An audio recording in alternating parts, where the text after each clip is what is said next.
ಅವರ ಹೇಳಿಕೆಯನ್ನ ಕಾಂಗ್ರೆಸ್ನವರೇ ಸೀರಿಯಸ್ ಆಗಿ ತಗೊಳ್ಳೋದು ಬಿಟ್ಬಿಟ್ಟಿದ್ದಾರೆ.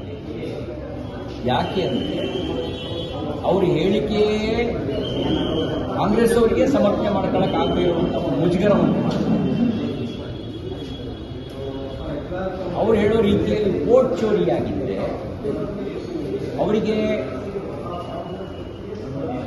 ಸಂವಿಧಾನದ ಮೇಲೆ ವಿಶ್ವಾಸ ಇದ್ದರೆ ಅವರು ದೂರು ದಾಖಲಿಸಬಹುದಾಗಿತ್ತು. ದೂರು ದಾಖಲಿಸಿಲ್ಲ. ಇದರ ಅರ್ಥ ಅವರ ಆರೋಪದಲ್ಲಿ ಸತ್ಯ ಇಲ್ಲ, ಆಧಾರ ರಹಿತ ಆರೋಪ ಇದೆ. ಕೇವಲ ಸುಳ್ಳು ಆರೋಪ ಮಾಡಿ ತನ್ನ ಸೋಲನ್ನ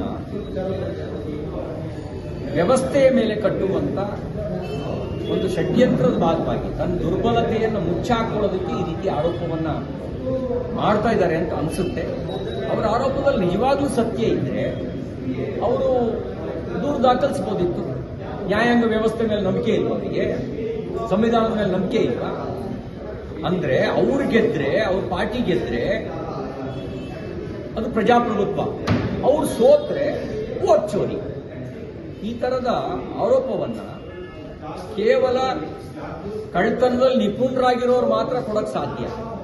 ಅವ್ರ ಆರೋಪ ನೋಡಿದ್ರೆ ಚೋರ್ನೆ ಕೋತ್ವಾಲ್ಕೋ ಡಾಂಟ ಅಂತ ಒಂದು ಗಾದೆ ಇದೆಯಲ್ಲ, ಕಳ್ಳನೇ ನ್ಯಾಯಾಧೀಶನ ಮೇಲೆ ಆರೋಪ ಮಾಡಿಬಿಡ್ತಾನಂತೆ.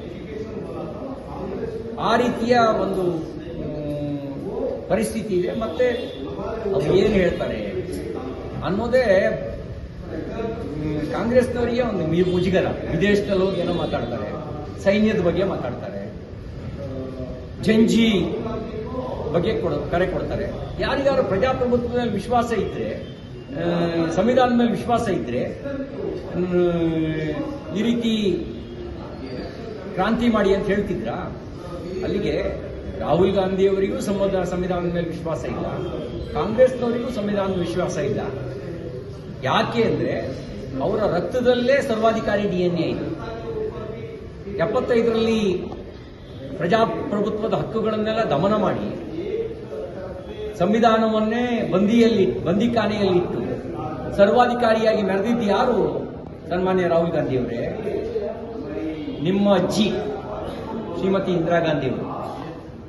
ಅವ್ರು ತಾನೇ ಸರ್ವಾಧಿಕಾರಿಯಾಗಿದ್ದು, ಅವ್ರು ತಾನೇ ಪತ್ರಕರ್ತರನ್ನು ಸೇರಿದಂತೆ ವಿಪಕ್ಷದ ನಾಯಕರುಗಳನ್ನೆಲ್ಲ ಜೈಲಿಗಟ್ಟಿದ್ದು, ಅವ್ರು ತಾನೇ ಮಾನವ ಹಕ್ಕುಗಳ ದಮನ ಮಾಡಿದ್ದು, ಅವ್ರು ತಾನೇ ಫಂಡಮೆಂಟಲ್ ರೈಟ್ಸ್ ಅದನ್ನು ಕಟ್ರಲ್ ಮಾಡಿದವರು.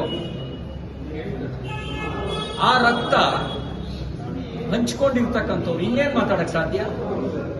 ಇಂಥದ್ದೇ ಮಾತಾಡ್ತಾರೆ ಸಂವಿಧಾನದ ವಿರುದ್ಧ.